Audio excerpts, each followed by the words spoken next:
একাদশ শ্রেণীর প্রিয় শিক্ষার্থীরা, আশা করি সবাই তোমরা ভালো আছো। আজকের এই অনলাইন ক্লাসে হিসাব বিজ্ঞান প্রথম পত্রের এই উচ্চ মাধ্যমিক লেভেলের আমি যে চ্যাপ্টারটি পড়াচ্ছিলাম, তোমাদের নিশ্চয়ই খেয়াল আছে যে হিসাব বিজ্ঞান পরিচিতির অধ্যায়ের দ্বিতীয় ভাগ আমরা পড়াচ্ছিলাম, সেটি হচ্ছে লেনদেন।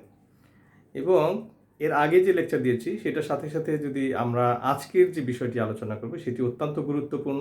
এবং যারা ইতিপূর্বে ব্যবসায় শিক্ষা শাখায় ছিলেন না, স্পেশালি বিজ্ঞান এবং মানবিক থেকে যারা নাকি এই আমাদের এই ব্যবসায় শিক্ষা শ্রেণীতে অন্তর্ভুক্ত হয়েছ, তাদের জন্য অবশ্যই কিন্তু আজকের এই লেকচারটি খুবই গুরুত্বপূর্ণ। এই গুরুত্বপূর্ণ বিষয়গুলো আমি আগে বলিনি যে আজকে কোন বিষয় আসলে আলোকপাত করতে যাচ্ছি। আমি দুইটি বিষয় মূলত এখানে আলোচনা করব আজকে। এদের মধ্যে প্রথমটি হচ্ছে যে লেনদেনের দ্বৈত সত্তা, এবং দ্বিতীয়টি হচ্ছে হিসাব সমীকরণ। এবং হিসাব সমীকরণ কাকে বলে এবং তার যে বিভিন্ন উপাদানগুলো আছে সেগুলো নিয়ে বেসিক্যালি কথা বলবো। আশা করি তোমরা সবাই মনোযোগ দিয়ে শুনবে এবং সেটি বোঝার চেষ্টা করবে। আর যারা ব্যবসায় শিক্ষা শাখাতে ছিল তাদেরও কিন্তু এই কথাগুলো জরুরি। যে আসলে আমি যদি জিজ্ঞেস করি অনেক সময় যে হিসাব সমীকরণ কাকে বলে, আমি দেখেছি যে অনেক শিক্ষার্থী, বিশেষ করে আপার লেভেলে যখন আমাদের ভাইবা থাকে, তখন কিন্তু সেই কোশ্চেনের উত্তরটা দিতে পারে না। তো এই যে দিতে না পারা, এটি কিন্তু একটি ব্যর্থতা, যে হিসাব সমীকরণই জানে না, যেটা নাকি হিসাবের একদম আমরা বলেছি যে একটি বেসিক লেভেলের কিংবা একদম আমরা বলি তৃণমূলের যে কথাবার্তা, সেই কথাবার্তার একটি গুরুত্বপূর্ণ বিষয়। অর্থাৎ মূলই যদি তোমার ঠিক না থাকে তাহলে তুমি কি পড়ছো হিসাব বিজ্ঞানের। তো এই কারণে আজকের বিষয়টি বলেছি যে খুবই গুরুত্বপূর্ণ। হিসাবের দ্বৈত সত্তা অবশ্যই তোমাদের বুঝতে হবে, জানাও দরকার এটা। আর এই ফাঁকে একটু বলে রাখি যে আমাদের এই ডিসেম্বর মাস শুরু হয়ে গেল, এই আমাদের বিজয়ের মাস ডিসেম্বরে আমাদের শীতকালীন বন্ধ সামনে শুরু হয়ে যাবে। বন্ধের আগে আমরা হয়তো আরও এই প্রায় 14 দিন সময় আমরা পাবো। তো এই সময়ে লেকচারগুলো অবশ্যই তোমরা দেখবে। বন্ধের পরে আবার নতুন বছরে গিয়ে আবার করবে, তখন তো অবশ্যই তোমাদের সাথে আবার অনলাইন দেখা হবে। আর যদি কলেজ খুলে তাহলে সেই ক্ষেত্রে তো তোমাদের সাথে শ্রেণীকক্ষে দেখা হবে। কিন্তু আসলে এই কথাটা বলার জন্য না, তোমাদের বারবারই বলছি যে তোমরা গৃহতে থেকেই পাঠদানের যে কার্যক্রমগুলো আছে সেগুলোর সাথে নিয়মিত সম্পৃক্ত হও এবং নিজেকে নিরাপদে রাখো। অনেকগুলো ক্লাসে কিন্তু বলেছি যে আমাদের এখন সবচেয়ে বেশি জরুরি হচ্ছে নিজেদের জীবন বাঁচানো, জীবনকে সচেতন রাখা।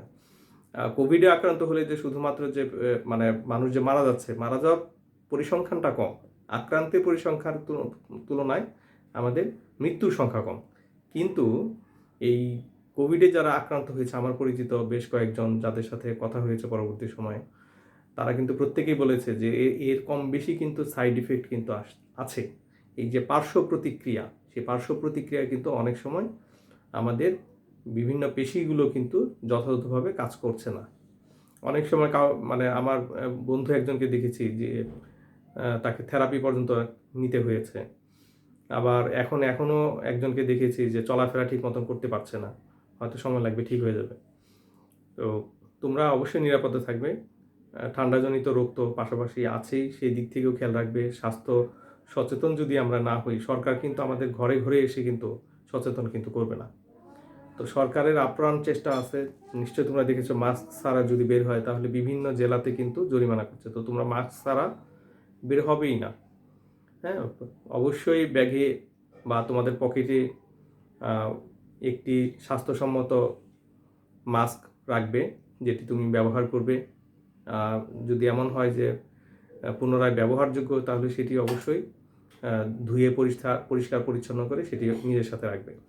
তো বারবারই বলছি, আরেকটা জিনিস বলি যে এর আগে হয়তো অন্য লেকচারগুলোতে বলেছি আমি, যে যখন তোমরা নাকি বাইরে যাও, মার্কেটে কিংবা বাজারে, আমরা যে সমস্ত বা বাস স্ট্যান্ডে বাসে চড়া, বা এক জায়গা থেকে আরেক জায়গায় যখন আমরা পরিবহন ব্যবহার করি, বা বিভিন্ন অফিস আদালতে যখন যাই, বা দোকানপাটে যখন আমরা হ্যান্ডেলগুলা ধরে দরজা খুলিবাই করি, তো ওখান থেকে কিন্তু আমাদের হাতে জীবাণু চলে আসতে পারে। তো সবচেয়ে অনিরাপদ হচ্ছে আমরা যদি খাবারের সাথে যদি এই জীবাণু চলে যায়, সেটা ডেঞ্জারাস না, সেটা বিপজ্জনক কিন্তু না। কিন্তু এই যে অনেক সময় কী করে আমরা চোখে হাত দিই, নাকে হাত দিই, এই হাতের মাধ্যমে নাক এবং চোখ দিয়ে কিন্তু আমরা যে সংক্রমণটা পাই সেইটাই কিন্তু আমাদের জন্য বেশি বিপজ্জনক, কারণ মুখেতেও তুমি মুখোশ ব্যবহারই করছো। এই জন্য প্রথমেই হচ্ছে যতক্ষণ পর্যন্ত তুমি হ্যান্ড স্যানিটাইজার ব্যবহার না করছো, কিংবা তুমি সাবান দিয়ে 20 সেকেন্ড হাত না ধুচ্ছ ততক্ষণ পর্যন্ত চোখে এবং নাকে হাত দিবে না, এটি সচেতন থাকবে। তো আশা করি নিরাপদে থাকবে। আজকের লেকচারটি শুরু করি। যে প্রথমে আসি আমাদের হিসাবের দ্বৈত সত্তা। হিসাবের দ্বৈত সত্তাটা আমরা এর আগে আলোচনা করেছি যে লুকা প্যাসিলিও সেই 1494 সালে আমাদের এই দ্বৈত সত্তা নিয়ে উনি প্রথম আলোকপাত করেন। দ্বৈত সত্তাটা কী জিনিস? দ্বৈত সত্তায় বলা হয়েছে যে প্রত্যেকটা লেনদেনে দুইটি পক্ষ থাকবে, একজন দাতা একজন গ্রহীতা, এইভাবে বলা যেতে পারে যে দুইটা পক্ষ, কেউ যদি দেয় তাহলে অবশ্যই আমি গ্রহণ করেছি, অথবা আমি যদি দিয়ে থাকি তাহলে কেউ একজন গ্রহণ করেছে। এই যে দাতা এবং গ্রহীতার বিষয়টা, এইটাকেও যেমন আমরা দ্বৈত পক্ষ বলি আসলে এটাকে, এর পাশাপাশি দ্বৈত সত্ত্বাও আমরা বলে থাকি। সেটি হচ্ছে যে প্রত্যেকটি লেনদেনের দুইটি পক্ষকে আমরা যে পরিমাণ টাকার জন্য আমরা ডেবিট করি সমপরিমাণ টাকার জন্য আমরা ক্রেডিট করি, এটাকে আমরা দ্বৈত সত্তা বলে থাকি। যে তাহলে প্রতিটা লেনদেন যখনই হবে তখন তার পক্ষ দুইটি থাকবে এবং তার সত্তাও দুইটি থাকবে, যে আমরা ডেবিট ক্রেডিট সমপরিমাণ হবে। অর্থাৎ আমাদের পক্ষ যাই থাকুক না কেন, যেমন লেনদেনের সম্পর্কে যখন বলি সরল লেনদেন, যৌগিক লেনদেন, এই বিষয়গুলো এখানেই একটু আলোচনা করে যাই আমি। যে সরল লেনদেনে হচ্ছে যে পরিমাণ টাকার জন্য ডেবিট থাকে, অন্য একটি পক্ষ অর্থাৎ একটা পক্ষ যদি ডেবিট হয় আরেকটি পক্ষ ক্রেডিট হবে, তাহলে কয়টা হলো? দুইটা। এটাকে আমরা সরল লেনদেন বলে থাকি। যে সরল লেনদেনে সাধারণত যে পরিমাণ টাকার জন্য আমরা ডেবিট করি সমপরিমাণ টাকার জন্য ক্রেডিট করি। আর যৌগিক লেনদেনে হচ্ছে ডেবিটে অনেকগুলো পক্ষ থাকতে পারে অথবা ক্রেডিটে অনেকগুলো পক্ষ থাকতে পারে, কিন্তু দ্বৈত সত্তা অনুযায়ী টাকার পরিমাণ সমান হবে। তাহলে আমরা বলছি যে সেগুলাকে যৌগিক লেনদেন বলছি, যে বিশেষ করে বিশ্লেষণের ক্ষেত্রে আমরা এগুলাকে যৌগিক লেনদেন হিসেবে ব্যাখ্যা করছি। যে ধরো একই সাথে যদি ডেবিট দুইটা হয় আর ক্রেডিট যদি একটা হয়, যেমন একটি উদাহরণ যদি দিই, উদাহরণ দিলেই তোমাদের কাছে আরও এটি পরিচ্ছন্ন হয়ে যাবে। যে আমি কি করলাম, আমি একটা দোকানে গেলাম, প্রতিষ্ঠানে, যে প্রতিষ্ঠান থেকে আমি ধরো ভিন্ন ভিন্ন প্রোডাক্ট কিনেছি, পণ্য কিনেছি। তো কীরকম পণ্য কিনলাম? যে ধরো আমি একটা মুদি দোকানে গেছি যেখান থেকে কাগজ কিনেছি এবং আমি কিছু বিস্কুট এবং চানাচুর কিনেছি। তো বিস্কুট চানাচুরটা কিন্তু আমি আপ্যায়নের মধ্যে হিসাব করব, যেমন আপ্যায়ন খরচ ডেবিট, আর কাগজ যেটি কিনেছি সেটি হচ্ছে মনিহারি ডেবিট। এই যে এখানে দুইটা পক্ষ। আচ্ছা, ডেবিটের বিষয়টা পরে আসে, যে আমি কারণ এখন ডেবিট ক্রেডিট তোমাদের শেখাইনি। যে আমরা কি করছি, যে উপাদানগুলোকে যদি আলাদা করি, কাগজ, কলম, পেন্সিল, শার্পনার, ইরেজার, এই সমস্ত বিষয়গুলো চলে যাচ্ছে হচ্ছে স্টেশনারিতে বা মনিহারিতে। আধুনিক পদ্ধতিতে হয়তো আমরা সম্ভার বলে থাকি বা সরবরাহ বলে থাকি। আর ওই যে চানাচুর বিস্কুট আমি কিনেছি বা আরও কোমল পানীয় কিনেছি, এগুলো হচ্ছে আপ্যায়নের মধ্যে, খরচের মধ্যে। তাহলে সবই কিন্তু খরচ, কিন্তু ভিন্ন ভিন্ন শিরোনামে যাচ্ছে। অপরদিকে আমি টাকা দিয়ে দিলাম, যে ঠিক আছে আমি কাগজ কিনেছি 100 টাকার, আর ওই আপ্যায়ন উপাদানগুলো যেগুলো বলেছি সেগুলো কিনেছি 100 টাকা, তাহলে 200 টাকা আমি নগদ প্রদান করেছি। তাইলে আমার আসলো কি? আমার আসলো কাগজ, আমার আসলো হচ্ছে বিস্কুট, চানাচুর, এবং চলে গেল টাকা। তাহলে এই যে আসার দুইটা আর যাওয়ার একটা, তাহলে এইগুলো হচ্ছে যৌগিক লেনদেনের উদাহরণ। কিন্তু ওই যে ডেবিট এবং ক্রেডিটের কথা একটু আগে বলছিলাম, যে পরিমাণ দ্বৈত সত্তা অনুযায়ী আমরা যে পরিমাণ টাকার জন্য আমরা ডেবিট করি সমপরিমাণ টাকার জন্য আমরা ক্রেডিট করি। তাহলে এখানে শেষ পর্যন্ত দেখা গেল যে ওই দুইটি লেনদেনের যোগফল হচ্ছে 200 টাকা, আর আমার পকেট থেকে নগদ টাকা চলে যাওয়ার পরিমাণও 200 টাকা। এটা হচ্ছে যৌগিক লেনদেনের একটি উদাহরণ। আর সরল লেনদেনে ওই ডেবিট এবং ক্রেডিট যাই বলি না কেন, যে পরিমাণ টাকা আসে সম পরিমাণ টাকা আমাদের চলে যায়, অর্থাৎ একটা করেই থাকে, ওখানে দুইটির বেশি হবে না।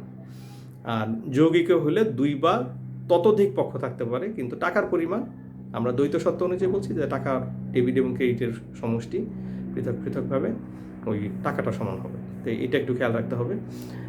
তো এইবার আসি, তাহলে আশা করি যে তোমরা দ্বৈত সত্যটা বুঝতে পারছো, যে প্রতিটি লেনদেনের আমাদের দাতা এবং গ্রহীতা পক্ষ থাকে, এবং সেই পক্ষ অনুযায়ী আমরা সেগুলো কী করি, আমরা ডেবিট ক্রেডিটও করে থাকি। এবং দ্বৈত সত্য অনুযায়ী কী বলা হচ্ছে, যে পরিমাণ টাকার জন্য আমরা ডেবিট করি সমপরিমাণ টাকার জন্য আমরা ক্রেডিট করি। এইবার আসি দেখি বইতে কি লিখেছে। বইয়ের 2-1 লাইন তোমাদের পড়ে শোনাই। যে লেনদেনের একটি অন্যতম বৈশিষ্ট্য হলো দ্বৈত সত্তা বা দুই পক্ষ দুইতরফা দাখিলা পদ্ধতি অনুসারে প্রতিটি লেনদেনে অবশ্যই দুটি পক্ষ থাকতে হবে, যেটি তোমাদের বলেছে, অবশ্যই থাকতে হবে এটা। কারণ একটি পক্ষের মাধ্যমে কোনো লেনদেন সংগঠিত হওয়া সম্ভব নয়। হিসাবরক্ষণের নিয়ম অনুসারে একটি পক্ষ ডেবিট এবং অন্য পক্ষকে ক্রেডিট করে লিপিবদ্ধ করা হয়।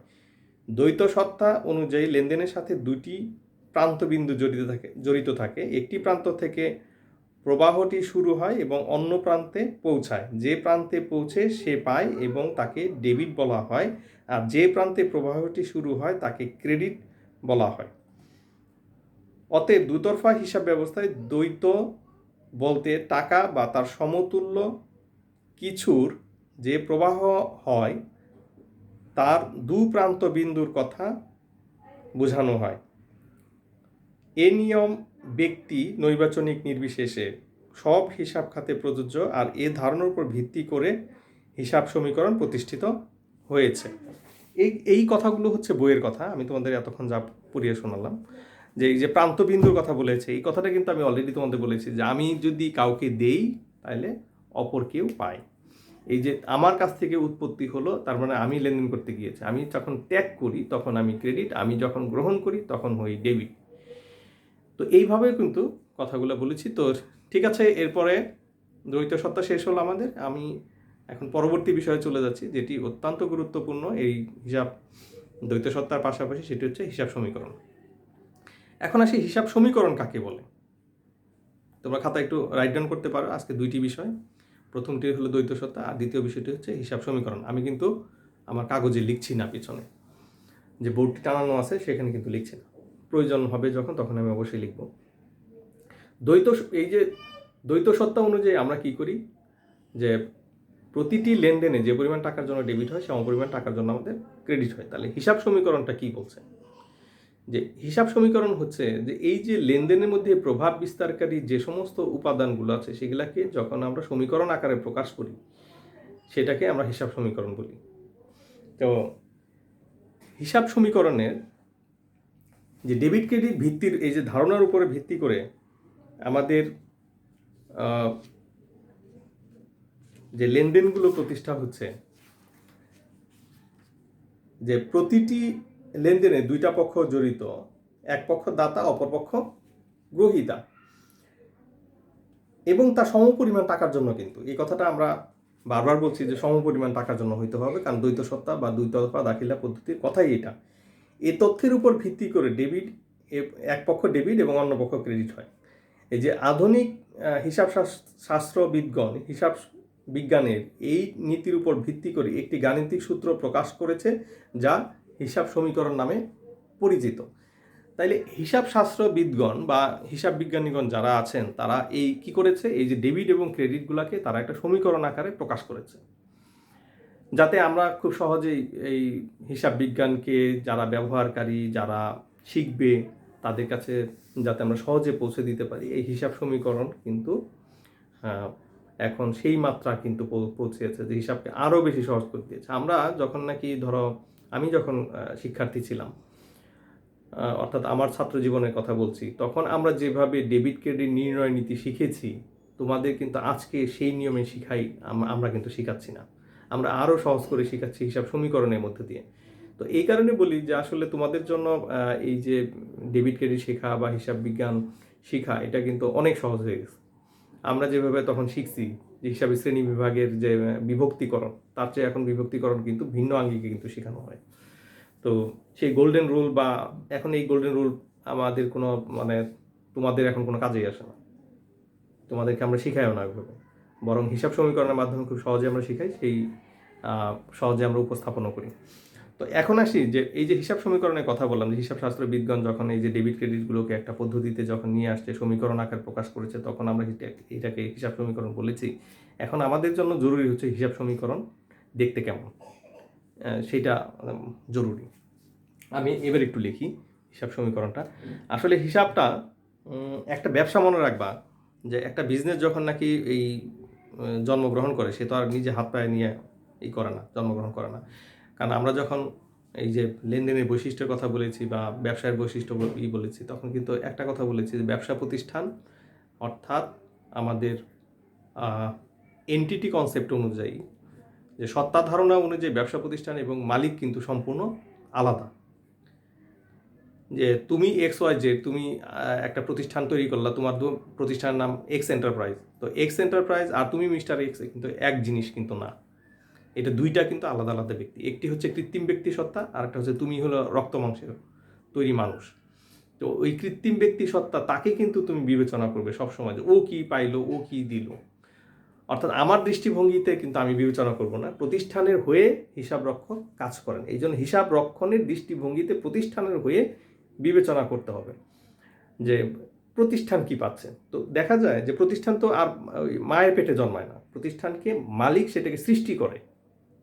তো মালিক যখন সৃষ্টি করে তো তখন কি হয়, তখন এই যে হিসাব রক্ষক এবং মালিক কিন্তু আলাদা আলাদাভাবে যদি তুমি চিন্তা করো, যে ধরো 1,00,000 টাকা নিয়ে মালিক কারবার শুরু করলো, তাহলে তুমি কিন্তু কারবারের হিসাব রক্ষক, এই কথাটি খেয়াল রাখতে হবে। তুমি কার হিসাব রক্ষক? কারবারের, তুমি মালিকের না। তাহলে কারবার কি পেলো? 1,00,000 টাকা পেলো। অপরদিকে কি হলো, মালিকের কাছে এই ব্যবসা প্রতিষ্ঠান দায়বদ্ধ হলো যে তাকে মালিক তার কাছে টাকা পায়। তাইলে একটা ব্যবসা প্রতিষ্ঠান যেখান থেকে আসে সেটা হলো সম্পদ সমান দায়, সব সময় যে তার কাছে 1,00,000, বিজনেসের কাছে 1,00,000 টাকা আছে, অপরদিকে বিজনেসের দায়ও আছে, অপর একজন ব্যক্তির কাছে দায়বদ্ধ আছে 1,00,000 টাকার জন্য। এই জন্য আমরা সেটাকে বলেছি যে 1,00,000 টাকার জন্য সে দায়বদ্ধ আছে। তাইলে হিসাব সমীকরণটা কোথায় আসলো? আমরা বললাম সম্পদ সমান দায়। সম্পদ সমান দায়। তো এই যে দায়টা আমরা লিখলাম, সম্পদ সমান দায় হলো আমাদের। তো দায় পাশাপাশি পরবর্তীতে হিসাব রক্ষক যেটা করলো সেটা হচ্ছে যে দেখো দায় হচ্ছে সবই তো দায়। ধরো মালিক দিল 1,00,000 টাকা, মালিক চিন্তা করলো যে এই 1,00,000 টাকা ব্যবসা হবে না, আচ্ছা আব্বার কাছ থেকে আরও 1,00,000 টাকা ধার করি। তো ধার করলো বা তার বাবার কাছ থেকে ধার করলো, ধার করে এসে আবার কারবারকে দিল। কারবারের হয়েই কিন্তু তুমি হিসাব রক্ষক কাজ করছো। এখানে কিন্তু খেয়াল রাখবে যে কারবার তো হাত পা নাই, তাহলে কে গ্রহণ করলো? মালিক কি গ্রহণ করলো? না, নিজেকে বিবেচনা করো যে তুমি ওই প্রতিষ্ঠানের অ্যাকাউন্টেন্ট, তোমার কাছে দিল, কারবারের পক্ষে তুমি কাজ করছো। তাহলে তুমি এখন কিভাবে মনে রাখবে যে এখন তো 2,00,000 টাকা হয়েছে, তাহলে তো সম্পদ তো 2,00,000ই আছে। আচ্ছা, ওখানে 1,00,000 টাকা মালিক দিছে, আর মালিক বলে দিল যে আরও যে পরের যে 1,00,000 দিলাম সেই 1,00,000 হচ্ছে আমি বাবার কাছ থেকে নিয়ে দিছি, অথবা বন্ধুর কাছ থেকে নিয়ে দিছি, অথবা ব্যাংক থেকে ঋণ এনে দিছি, এটা কিন্তু অমুক দিন দেওয়া লাগবে। এটা কিন্তু আপনি খেয়াল রাখেন, মালিক তোমাকে যখন বলে দিবে। তাহলে দায়গুলাকে আমরা দুই ধরনের বিশ্লেষণ করতে পারি, একটি হচ্ছে মালিক পক্ষের দায়, আরেকটা হলো মালিক বহির্ভূত যাবতীয় দায়। তো এই কারণে মালিককে আমরা কি করছি, স্বতন্ত্র রাখার জন্য তাকে একটু আলাদাভাবে আমরা চিহ্নিত করেছি, সেটি হচ্ছে এই দায়টাকে পরে বিশ্লেষণ করছে। এই জন্য বইগুলো খুললে দেখবা লেখা আছে সম্পদ সমান দায়। আসলে এটা বহির্দায়, অন্তর্দায় না। বহির্দায় যোগ মালিকানা সত্ত্ব, মালিকানা সত্ত্ব, ঠিক আছে? সম্পদ সমান দায় প্লাস মালিকানা সত্ত্ব। তো এই কাজ আমরা মানে এই যে এইটাই হচ্ছে আমাদের মূল সমীকরণ। এটাকে আমরা হয়তো আরো বিশ্লেষণ করতে পারি। এটাকে ইংরেজিতে যদি লিখি তাহলে এটাকে লিখি অ্যাসেট, আর বহুবচন হচ্ছে অ্যাসেটস। অ্যাসেট সমান liability plus owners equity. Owners equity. তো এই জন্য অনেক সময় আমরা দেখি যেটাকে সংক্ষেপে লেখা হয় এ সমান এল প্লাস ওই, ওতে হলো ওনার, এতে হলো ইকুইটি, ওনার্স ইকুইটি। তো এরকম যাই হোক কিছু কিছু জিনিস তোমরা দেখবে যে বইয়ের মধ্যে লেখা আছে। আমি পরবর্তী যে লেকচারটি দিব নেক্সট উইকে, সেটা হচ্ছে এটাকে আরও ব্যাপকভাবে বিশ্লেষণ করবো। আজকে এই দুইটি বিষয় আলোচনা করলাম, একটি হচ্ছে দ্বৈত সত্তা কাকে বলে, আরেকটি হচ্ছে যে হিসাব সমীকরণ কাকে বলে, আর হিসাব সমীকরণটা দেখতে কেমন। আর নেক্সট ক্লাসে আমি এই যে হিসাব সমীকরণটা এটাকে আরও বিস্তারিত বর্ণনা করব। অবশ্যই তোমরা কিন্তু এই হিসাব সমীকরণ ভালোভাবে শিখতে হবে, আদারওয়াইজ কিন্তু ভবিষ্যতে তোমরা হিসাব বিজ্ঞানে এক্সপার্ট কিন্তু হতে পারবে না। প্রত্যেকটা উপাদানকে কিন্তু ভালোভাবে শিখতে হবে। তো যাই হোক, আজকের এই যে লেকচারটি দিলাম আশা করি তোমাদের জন্য কিছু হলেও কাজে লাগবে। এটাকে আমরা আরও অনেকগুলা দেখবা যে নেক্সট উইকে যখন এটাকে বর্ণনা করবো যে এখানে কী কী উপাদানগুলা এই ওনার্স ইকুইটির মধ্যে থাকে, সেটা কাকে কাকে প্রভাবিত করে। তাহলে লেনদেন কিন্তু এখানে কিন্তু বলা হচ্ছে যে হিসাব সমীকরণে প্রভাব বিস্তারকারী কোনো ঘটনাই কিন্তু লেনদেন, এটা কিন্তু এর আগে বলেছিলাম। তাহলে আমি আজকে আবার লেকচারের শেষ দিকে আবার মনে করে দিলাম, এই যে সমীকরণটি দেখছো এখানে প্রভাব বিস্তারকারী যে কোনো ঘটনাই লেনদেন। এটি খেয়াল রাখবে, তোমাদের জন্য এটি সহজ হবে। তো যাই হোক, পরবর্তী লেকচার শোনার আগ পর্যন্ত তোমরা ভালো থাকবে, আমার জন্য দোয়া করবে যাতে তোমাদের সাথে আমার একদম শারীরিক সাক্ষাৎ হয় সেই পর্যন্ত অন্তত বেঁচে থাকি। তো আজকের মতো বিদায় নিচ্ছি তোমাদের কাছ থেকে। আল্লাহ হাফেজ।